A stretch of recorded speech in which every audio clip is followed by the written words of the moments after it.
नमस्कार दोस्तों, आप सभी लोगों का अपने इस चैनल में स्वागत करते हैं।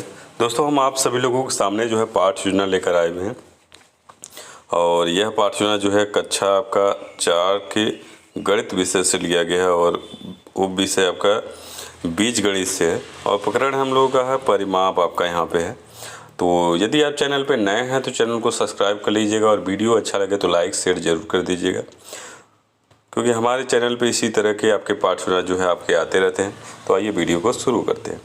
देखिए, पाठ योजना बनाने के लिए सबसे पहले आपको करना क्या होगा, पाठ योजना संख्या यहाँ पे लिखना होगा। जो भी आपका यहाँ संख्या होगा, संख्या यहाँ लिखेंगे। फिर उसके बाद विद्यालय का नाम, जिस विद्यालय में इस पाठ योजना को पढ़ाएंगे उस विद्यालय का नाम लिखेंगे। और यदि छात्र अध्यापक हैं तो छात्र अध्यापक अपना नाम लिखेंगे और छात्र अध्यापिका होंगी तो छात्र अध्यापिका अपना नाम यहाँ पे लिखेंगे। फिर उसके बाद कॉलम बनेगा। कॉलम में दिनांक, जिस डेट को आप पाठ योजना पढ़ाएंगे वो डेट, विषय आपकी गणित होगी, वो विषय आपका बीजगणित, कक्षा आपका 4, कालांश आपका जो भी कालांश होगा कालांश अपना लिखिएगा। अवधि आपका 35 मिनट का। प्रकरण है हम लोगों का परिमिति यानी कि परिमाप। उसके बाद सामान्य उद्देश्य। सामान्य उद्देश्य में आपका पहला हो जाएगा कि छात्रों में गणित विषय की प्रति रुचि उत्पन्न करना। दूसरा होगा छात्रों को गणित तथ्यों का ज्ञान कराना। तीसरा होगा छात्रों में सोचने, समझने व तर्क करने की शक्ति को प्रदर्शित करना। चौथा होगा दैनिक जीवन में साधारण समस्याओं के समाधान में गणित की उपयोगिता का अभ्यास कराना।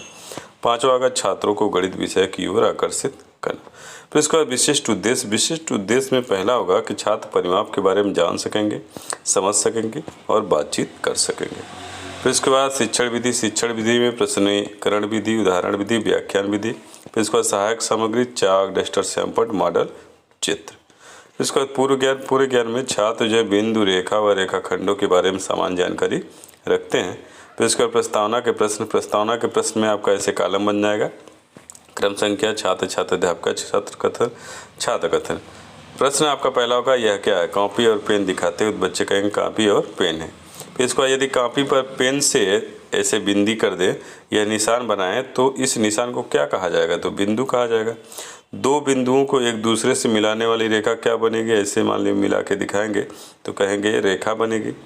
फिर रेखा खंडों से घिरी आकृति की भुजाओं के योग को क्या कहते हैं, समस्यात्मक प्रश्न हो जाएगा। बच्चे मौन हो जाएंगे। उसके बाद उद्देश्य कथन में आएंगे। उद्देश्य कथन में कहेंगे बच्चों आज हम लोग परिमाप या परिमिति के बारे में विस्तृत अध्ययन करेंगे।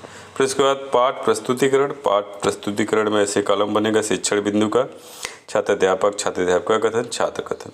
परिमाप यहाँ पे शिक्षण बिंदु है। परिमाप किसे कहते हैं, बच्चे मौन हो जाएंगे। परिमाप कितने प्रकार के होते हैं, तभी बच्चे मौन हो जाएंगे। तो इसके बाद स्पष्टीकरण जब देंगे तो छात्र जो है ध्यानपूर्वक आपकी बातों को सुनेंगे। स्पष्टीकरण में होगा कि रेखा खंडों से घिरी किसी भी बंद आकृति की सभी भुजाओं का योग उस आकृति का परिमाप होता है। अब उदाहरण के माध्यम से ऐसे समझाएंगे और दोनों जोड़ के आप परिमाप निकालेंगे।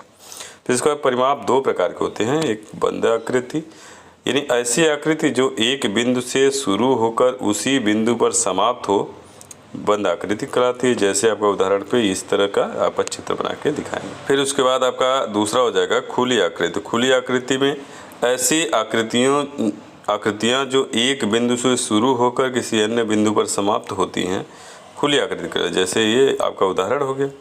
फिर उसके बाद बोध प्रश्न। बोध प्रश्न में पहला प्रश्न है कि किसी वर्ग की भुजाएं 2 सेंटीमीटर है तो उसका परिमाप बताइए। परिमाप कितने प्रकार के होते हैं। फिर पुनरावृत्ति के प्रश्न। ऐसे चित्र बनाएंगे। एक कैसी चित्र आकृति है, खुली आकृति किसे कहते हैं। फिर श्यामपट्टकार। श्यामपट्टकार में ऐसे आपका कुछ लिख देंगे आप, परिमाप क्या होता है, यानी रेखाखंडों से घिरी किसी बंद आकृति के सभी भुजाओं का योग परिमाप कहलाता है। जैसे आपका उदाहरण के माध्यम से यहाँ पे समझा देंगे। फिर उसके बाद बंद आकृति के बारे में बताएंगे। वह आकृति जो एक बिंदु से शुरू हो और उसी बिंदु पर मिलती है, बंद आकृति।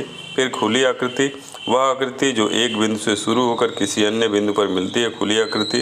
फिर इसके बाद निरीक्षण कार्य। निरीक्षण कार्य में जब छात्र श्यामपट्ट कार्य कर रहे थे तो छात्र अध्यापक, छात्र अध्यापिका द्वारा कक्षा में घूम घूम कर निरीक्षण कार्य किया जाएगा। फिर गृह कार्य। गृह कार्य में निम्नलिखित आकृतियों का परिमाप ज्ञात करने के लिए छात्रों को देंगे। तो ये आपका ऐसे है।